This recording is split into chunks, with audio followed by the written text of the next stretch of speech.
Halo Sobat Memo, happy weekend. Ada berita hangat yang sedang hangat diperbincangkan. Majelis Hakim Pengadilan Tindak Pidana Korupsi Tipikor Jakarta menjatuhkan hukuman 4,5 tahun penjara kepada mantan Direktur Utama PT ASDP Indonesia, Ferry Persero, Ira Puspadewi. Putusan tersebut diberikan meskipun selama proses KSU dan akuisisi PT Jembatan Nusantara (PTJN) pada 2019-2022, Ira dinyatakan tidak memperoleh keuntungan pribadi. Jadi gimana ceritanya?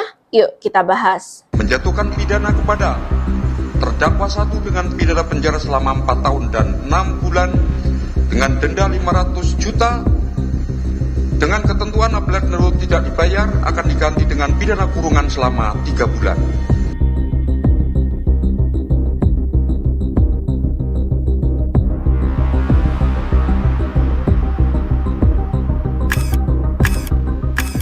Mantan Dirut PT ASDP Indonesia Ferry Persero, Ira Puspadewi telah dijatuhi hukuman pidana 4 tahun 6 bulan 4,5 tahun penjara oleh Majelis Hakim di Pengadilan Tindak Pidana Korupsi Tipikor Jakarta Pusat. Dalam kasus korupsi yang berkaitan dengan kerjasama usaha KSU dan akuisisi PT Jembatan Nusantara (PTJN) oleh ASDP pada periode 2019-2022.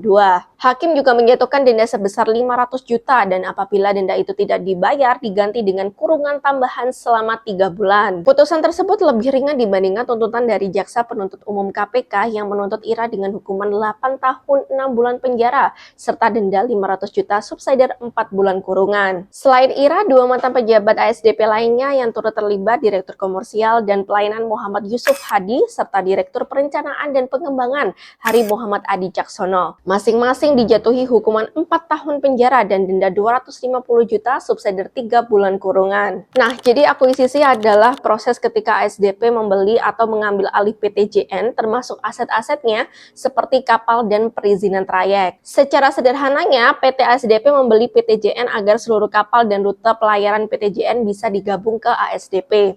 PTJN memiliki 53 izin trayek kapal yang dianggap strategis. ASDP menilai akuisisi ini penting untuk memperkuat rute, terutama untuk wilayah 3T dan subsidi silang. Nah, namun menurut KPK masalah muncul karena kapal-kapal PTJN sebagian besar tua dan tidak layak, sehingga akuisisi ini dinilai merugikan keuangan negara.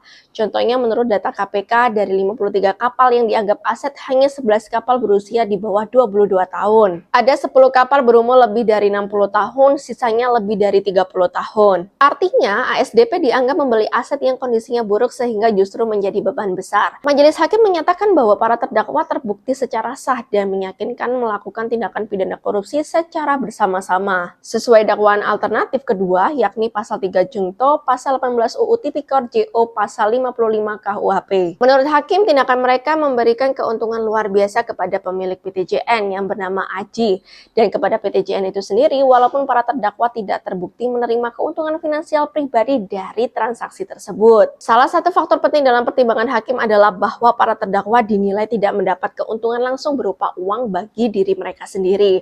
Hakim anggota Nursari Bakhtiana menyatakan bahwa tidak ada fakta hukum yang menunjukkan adanya penerimaan barang ataupun fasilitas mewah kepada Ira DKK sebagai imbalan. Sebaliknya, yang terjadi adalah pengalihan kewajiban PTJN ke ASDP yang membebani ASDP dan menguntungkan Aji, pemilik PTJN. Namun, vonis itu tidak diberikan secara bulat. Ketua Majelis Hukum Sunoto mengungkapkan pendapat berbeda, dissenting opinion, di mana ia berargumen bahwa seharusnya Ira dan kedua terdakwa lainnya dinyatakan lepas Oslike van Allerijk Velvoging dari segala tuntutan pidana.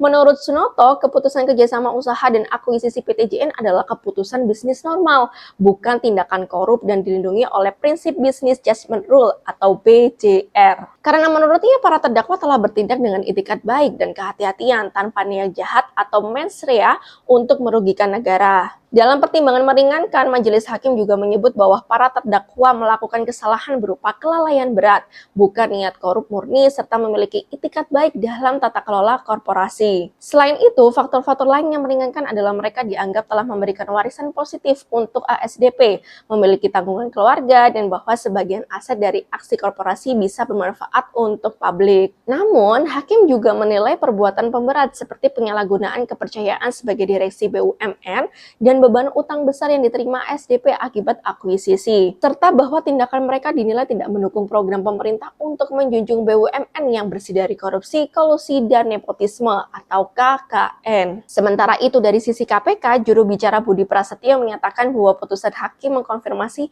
bahwa Ira melakukan pengondisian dalam bentuk proses penilaian kapal untuk akuisisi, sehingga keputusan akuisisi tidak sepenuhnya profesional dan objektif sebagaimana mestinya dalam kerangka business judgment rule. Di pihak Ira sendiri, ia membantah keras tuduhan korupsi, menyatakan bahwa akuisisi PT JN adalah kebijakan strategis untuk memperkuat ASDP, terutama dalam melayani wilayah-wilayah 3T tadi, terdepan, terluar, dan tertinggal. Ia juga berargumen bahwa perhitungan kerugian negara versi KPK tidak masuk akal dan dasar valuasi kapal JN terlalu rendah. Singkatnya, meskipun hakim menilai telah terjadi tindak pidana korupsi dan kerugian negara besar sekitar 1,25 triliun menurut pertimbangan hakim, vonis yang dijatuhkan pada Ira relatif lebih ringan dari tuntutan. Didasari pertimbangan bahwa tidak ada keuntungan pribadi bagi terdakwa dan beberapa elemen keputusan merupakan bagian dari resiko bisnis. Meski sebagian hakim menyatakan penilaian tersebut adalah tindakan kriminalisasi keputusan korporasi. Nah, baru-baru ini di media sosial, Ira Puspadewi mengirimkan surat khusus kepada Ferry Irwandi. Dalam postingan tersebut menarik perhatian publik ya, karena dianggap memperlihatkan emosional sekaligus kritik atas kondisi penegakan hukum di Indonesia. Ferry Irwandi menyampaikan bahwa vonis terhadap Ira berpotensi mengubah landscape atau peta besar hukum Indonesia, terutama terkait bagaimana keputusan bisnis di BUMN dapat dipidana meskipun tidak ada bukti penerimaan uang oleh pejabatnya. Ia menilai kasus ini menjadi presiden penting yang perlu dicermati. Dalam suratnya kepada Ferry, Ira menuliskan betapa harunya ia melihat konten Ferry Irwandi.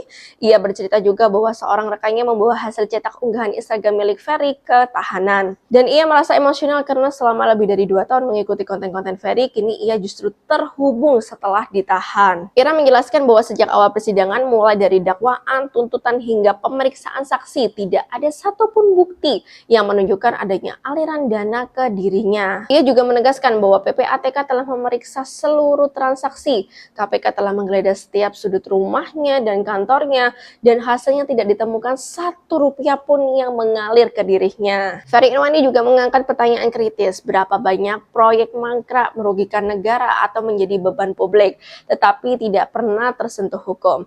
Ia menyinggung juga bahwa terdapat banyak kasus kerugian besar lain yang kini tidak jelas penanganannya. Kasus ini akhirnya membuka kembali pertanyaan besar tentang transparansi, integritas, dan konsistensi penegakan hukum di Indonesia. Ketika seorang mantan direktur utama BUMN divonis bersalah meski tidak ada ditemukan aliran dana korupsi ke dirinya, publik wajar mempertanyakan apa yang sebenarnya terjadi di balik proses akuisisi tersebut. Jadi, bagaimana menurut sahabat Memo? Tulis di kolom komentar. Sampai jumpa di video selanjutnya.